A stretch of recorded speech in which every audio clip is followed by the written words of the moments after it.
It's a strange thing, isn't it? To sit here, talking about something so deeply personal, something that felt like a dark secret for so long. For years, I didn't even realize the extent of the problem, let alone that it had a name. I just felt it, this constant drain, this gnawing emptiness inside. I accepted it as normal, as just part of being a functioning adult in this world.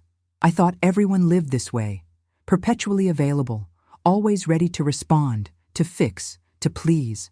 But the truth, the raw, unsettling truth, is that I was utterly exhausted, drained, and the most terrifying part was that I didn't know why.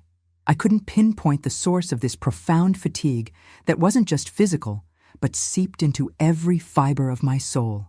I was the person everyone loved to have around, the good listener, the always there for you, the one who never said no. And I wore those labels like badges of honor, you know? They were my identity, what made me feel valuable, important. I genuinely believed that my worth was directly proportional to my usefulness to others. If someone needed me, I was there, no matter the time, the place, or what I was feeling.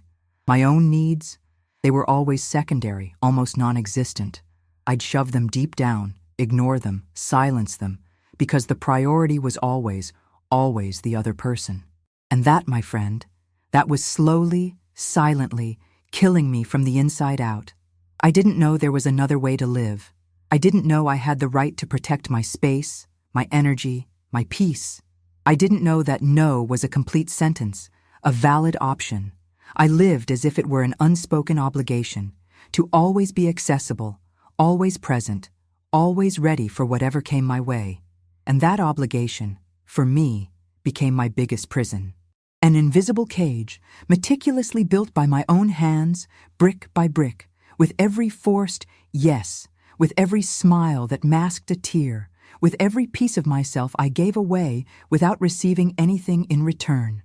And the cruelest irony, I didn't even realize I was building this prison. I thought I was building bridges, forging connections, strengthening bonds, but in reality, I was constructing walls around my own soul, isolating myself from my true essence, from my own voice. I remember countless nights, phone clutched in my hand, replying to messages that could have easily waited until morning. They were texts from friends in crisis, emails from colleagues with urgent questions, calls from family members needing to vent.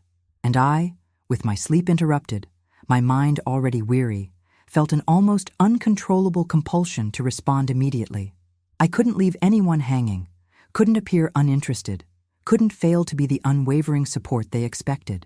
My own precious hours of rest, my own well-being, were consistently sacrificed at the altar of availability.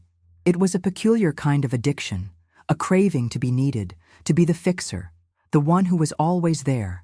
And with every ounce of myself I gave away, I felt a piece of me draining, like sand slipping through my fingers. And the fear of not being useful paralyzed me. The fear of being rejected, of being forgotten, of not being loved if I wasn't constantly present, always available, always smiling, even when inside I was in pieces. I would cancel my plans, my moments of peace, my reading, my exercise, because someone needed me. A friend would call, tears streaming, and I'd drop everything to rush to their side, even if I was utterly exhausted or had an important personal commitment. A colleague would ask for help on a project, and I'd take on the burden, even if my own plate was already overflowing. I'd say yes with my mouth, while my soul screamed no. It was a silent, internal scream, one only I could hear, and one I quickly muffled with the justification that it's the right thing to do. That's what a good person does. I convinced myself I was being altruistic, but deep down, it was a self-sacrifice that led me straight to burnout. I saw people using me, and that's the most painful admission of all. They'd only seek me out when they needed a shoulder, advice, a solution. I was their emotional emergency button. They'd press it when they craved attention, relief, validation. And then, I'd be forgotten, tucked back onto the shelf until the next crisis. I wasn't invited to the joyful moments, to the celebrations, to the mundane beauty of everyday life. I was merely the problem solver, the free therapist, the emotional crutch, and it gnawed at me. I felt invisible, utterly undervalued. My self-esteem was in tatters. I no longer knew who I was without being useful to others. It was as if I was abandoning myself, piece by painful piece, to maintain a peace that was never truly mine, but rather the peace of others at the devastating expense of my own. The psychological damage was profound. I lived in a constant state of low-grade anxiety, always anticipating the next demand, the next request, the next crisis of someone else. My body was tense, my mind perpetually racing. I developed a kind of silent resentment, a simmering anger towards those I felt were exploiting me, but which I couldn't express. This anger, unaddressed, turned inward, transforming into relentless self-criticism, into guilt for not being strong enough to handle everything. I felt like a fraud, an imposter, because on the outside I'd smile and say, "I'm fine," while inside I was in utter disarray. I couldn't stop. It was a compulsion, an addiction to being accepted, to not disappoint. I harbored a terrifying fear of being rejected, of being abandoned, of not being loved. I genuinely believed that if I wasn't constantly available, constantly pleasing, I would be forgotten, that people would simply drift away. It was a belief so deeply ingrained that I couldn't even begin to question it. I was trapped in a relentless cycle of self-sacrifice, where with each act of kindness, I diminished myself a little more, desperately hoping it would bring me the love and acceptance I so desperately craved. But what I received was more demand, more draining, more emptiness. And the cruelest part is, I didn't even realize I was building this prison. I thought I was building bridges, forging connections. But in reality, I was building impenetrable walls around my own soul, isolating myself from my true essence, from my own voice. I remember one particular instance. I was at a social gathering, and someone asked me for a favor that would consume hours of my time, a favor I genuinely did not want to do. My whole body screamed no, but my mouth, almost automatically, said yes, and I smiled. On the outside, the person thanked me effusively. On the inside, I felt a tight knot in my stomach, a silent rage consuming me. And I asked myself, why do I do this? Why can't I protect myself? It was as if I had no control over my own actions. I was a hostage to others' expectations, a slave to my own desperate need for approval. And this slavery, you who are watching, is the cruelest of all because it's invisible, and we convince ourselves it's freedom. I was so accustomed to being everyone's safe harbor that I completely forgot to be my own. And this profound neglect, this repeated self-betrayal, led me to a very dark place. Then came a day I hit my absolute limit. It wasn't just physical exhaustion anymore. It was a profound soul exhaustion, a fatigue that transcended the physical body, reaching the very core of my being. I felt hollow, utterly empty, as if all my essence had been siphoned away. There was no more joy, no passion, not even anger, just a pervasive numbness, a deep, unsettling apathy. It was as if the vibrant colors of the world had faded, and I was living in a muted, black and white film. I looked in the mirror and didn't recognize the person staring back. It was a mere shell. My eyes were dull, my smile forced, my posture slumped. I saw a person who had completely lost herself, who had dissolved into the relentless needs and expectations of others. And a thought, clear and sharp, pierced through the fog. I can't live like this anymore. I need help. I need a way out. That phrase echoed in my mind like a desperate, urgent mantra. It was a silent scream, you who are watching, a cry for help that only I heard. No one around me perceived the terrifying depth of my despair. To them, I was still the strong one, the together one, the always available. And this facade, this meticulously crafted persona I had built, was so utterly convincing that even I, at times, started to believe in it. But at that moment, staring into that mirror, the raw, naked truth revealed itself. I was dying inside. I had tried everything before that, you know. Conventional therapy, meditation, exercise, diets. Nothing seemed to touch the root of the problem. I'd feel a little better for a while, but the exhaustion and resentment always returned. It was as if I was merely treating the symptoms, but never addressing the underlying disease. I was trapped in a relentless cycle of self-sacrifice and draining, and I simply couldn't find the key to liberate myself. That day was my rock bottom.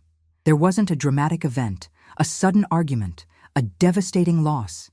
It was the quiet, insidious accumulation of years of self-abandonment. The stark realization that I was living a life that wasn't truly mine, for people who perhaps didn't genuinely care about me, but rather about what I could provide. It was the searing pain of realizing that I had betrayed myself repeatedly in the desperate pursuit of an acceptance that never truly arrived. And it was in that profound emptiness, in that suffocating darkness, that a tiny, flickering flame of hope ignited. A weak but persistent inner voice whispered, "There has to be another way." And in that moment, I decided I would find it, no matter the cost. And it was in that rock bottom, you who are watching, that I found Carl Jung. It wasn't in an office, like this one, but in a book. A book that quite literally fell into my hands by pure chance, or perhaps, as Jung himself might say, by synchronicity. And it was as if he were speaking directly to me, across time and space. Every single word was a mirror, reflecting my own hidden truths. Every concept was a key that unlocked a door within my mind, a door I didn't even know existed. He spoke about psychic energy, about how we spend our vital force reacting to everything, trying desperately to please, constantly justifying ourselves. And I realized, that was it. That was the core of my problem. I was draining my soul on things that offered no nourishment in return. I was carelessly throwing my energy away, without even realizing it, in interactions that left me emptier than before. Jung made me see that my excessive availability wasn't a virtue at all.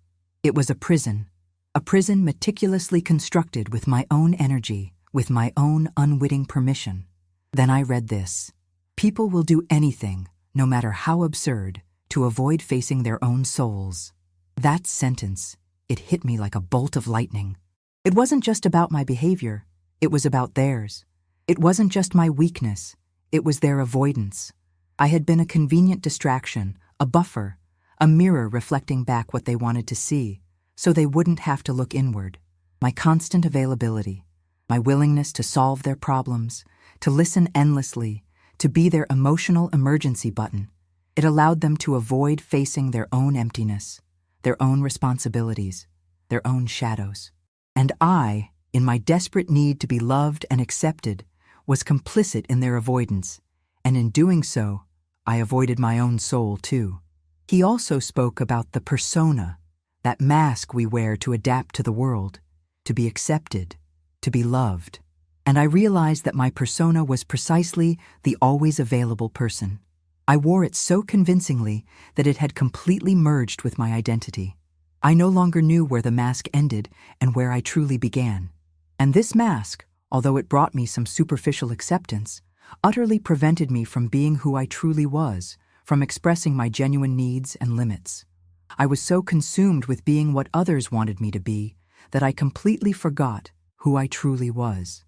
Jung introduced me to the profound concept of individuation, the lifelong process of becoming a complete, authentic, unique being.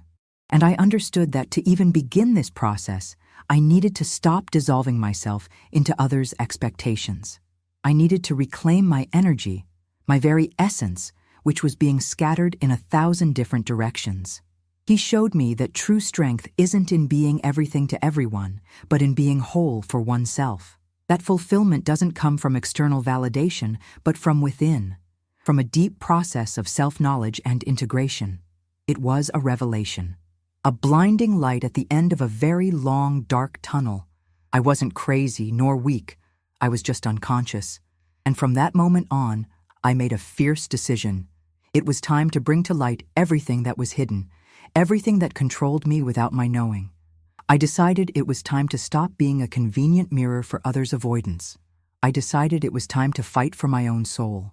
I decided it was time to become the protagonist of my own story, and no longer a secondary character in the lives of others. And that decision, you who are watching, was the very first step towards my true freedom. It wasn't easy, you who are watching. Far from it. It was, without a doubt, one of the hardest things I've ever done in my life. I felt like an addict in recovery, battling a deeply ingrained compulsion that had been with me for years. I started with small, almost imperceptible things to others, but which felt monumental to me. Taking longer to reply to a message, putting my phone down for a few hours, saying no to an invitation I genuinely did not want to accept, even if guilt gnawed at me from the inside. Every no was a small victory, but also an intense internal battle. I learned to observe my automatic reactions instead of just reacting. When the phone rang, I didn't answer immediately. I breathed. I asked myself, do I want to answer now? Can I answer now? And many times the answer was no, and I let it ring. And the world didn't end. No one died. But the initial anxiety was enormous. I felt as if I was disobeying a universal law, as if I was betraying someone's trust.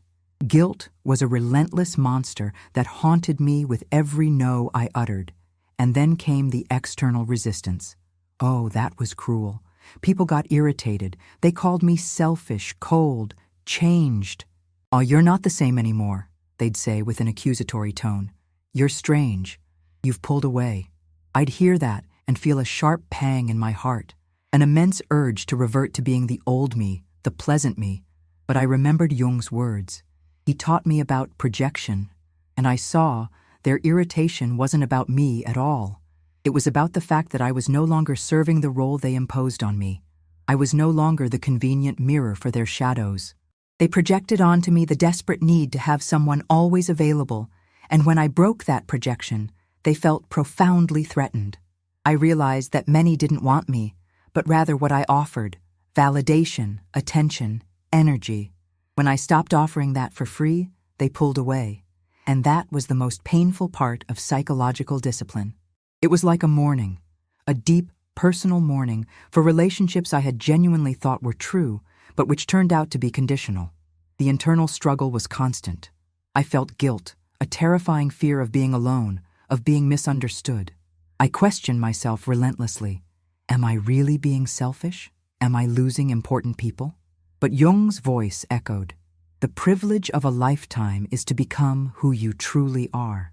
And I decided that the price of authenticity was absolutely worth it, that the peace I so desperately sought would only come if I stopped betraying myself. Psychological discipline became a daily practice.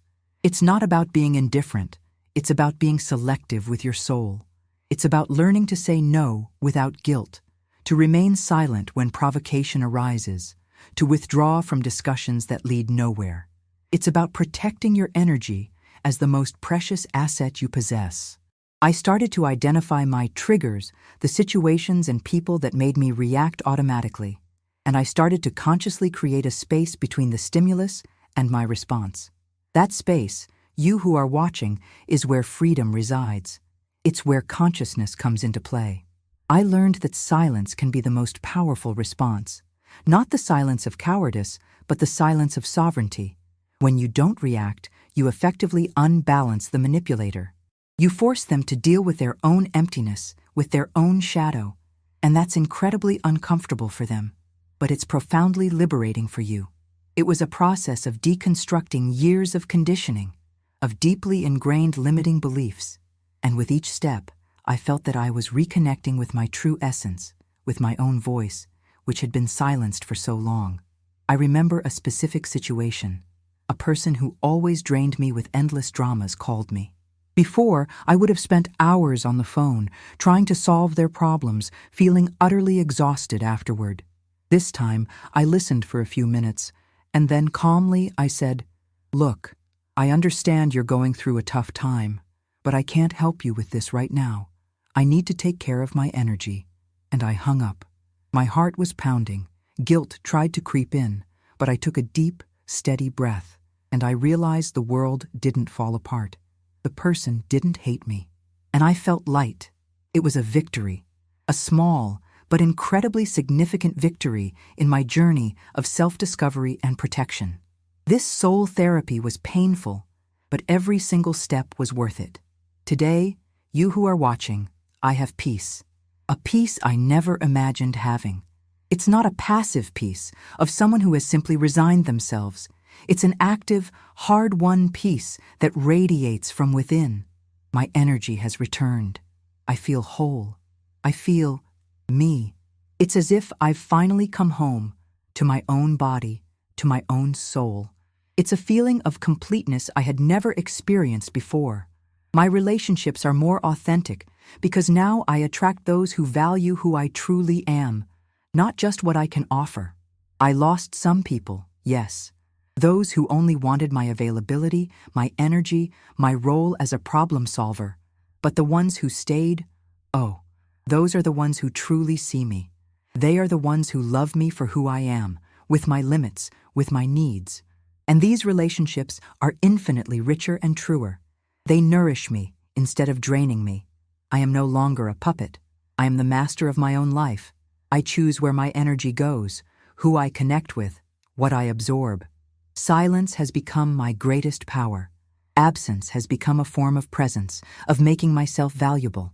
Solitude, which once terrified me, has become a sacred space for self-connection, for recharging, for listening to my own inner voice. It is in silence that I find myself, that I strengthen myself, that I reconnect with my essence. I learned that conscious unavailability isn't about being cold or indifferent. It's about being selective with your soul. It's about saying no without guilt, withdrawing when needed. It's not coldness. It's self-protection. It's self-love. It's a way of honoring yourself, of putting yourself first, not selfishly, but wisely. It's understanding that to truly love others, you first need to love and respect yourself. I still have my challenges, of course. Life isn't a fairy tale. But now, I have the tools. I have the awareness. I have Jung, and I have myself. I know how to identify patterns, manipulations, energy drains, and I know how to protect myself. I no longer react automatically. I choose. And that choice, you who are watching, is my greatest freedom. It's as if I've undergone major soul surgery. Painful, yes, but absolutely necessary. And now, the wound is healing, and in place of the pain, there's a strength I never knew I possessed. A strength that comes from within, from my own essence, and that doesn't depend on external validation. It's the strength of being who I truly am, without masks, without fears, without the desperate need to please at all costs. And that is the greatest healing I could have received. I feel more authentic, truer, more aligned with my purpose. And that feeling, you who are watching, is priceless. If you who are listening now have ever felt like I did, exhausted, used, not knowing who you are, know that you are not alone. And more importantly, know that there is a way out. It's not an easy path, I won't lie. It's a journey of courage, of self-confrontation, of discipline, but freedom, the freedom to be yourself, to protect your energy, to choose your peace, is priceless. I'm not perfect. I still have my struggles, my moments of doubt. But now I have the tools. I have the awareness. I have Jung, and I have myself. I learned that true strength isn't in being everything to everyone, but in being whole for oneself. Your energy is your most precious asset. It is your vital force. And if you don't learn to protect it, someone will use it against you. Someone will drain it, without you realizing it, until nothing is left. Don't allow that. Don't abandon yourself. Remember what Jung said. People will do anything, no matter how absurd, to avoid facing their own souls. This quote, for me, became a mirror. It showed me that my constant availability wasn't just about my need to please. It was also about enabling others to avoid their own inner work. And when I stopped being that convenient buffer, I forced them and myself to look inward. It was uncomfortable, but it was the only way to true liberation for everyone involved. Don't be afraid to be misunderstood. Don't be afraid to be called selfish. Those who truly care about you, those who truly love you, will understand. And those who don't understand, well, perhaps they never truly cared about you, but rather about what you could offer. And that is a painful truth, but necessary for your liberation. Your journey of individuation, of becoming who you truly are, begins the moment you decide that your peace is worth more than anyone's approval. It begins when you decide that you will no longer be an emotional puppet, but the master of your own soul.